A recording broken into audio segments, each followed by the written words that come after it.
आज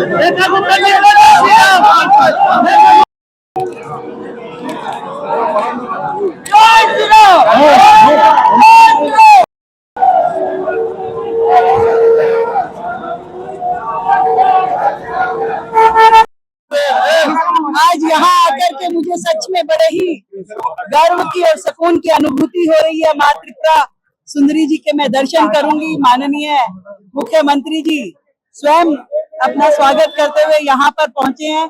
मैं आदरणीय मानिक शाह जी का भी, उन सभी कार्यकर्ता साथियों का बहुत धन्यवाद करती हूँ और ईश्वर से माँ सुंदरी के चरणों में यही प्रार्थना करती हूँ कि मोदी जी के नेतृत्व में विकसित भारत और विकसित त्रिपुरा बहुत अच्छी गति से आगे बढ़े और क्षेत्र के, इस पूरे राज्य के हर एक नागरिक के लिए हम सभी सुख सुविधाएं यहाँ पे उनको संपन्नता दे पाए।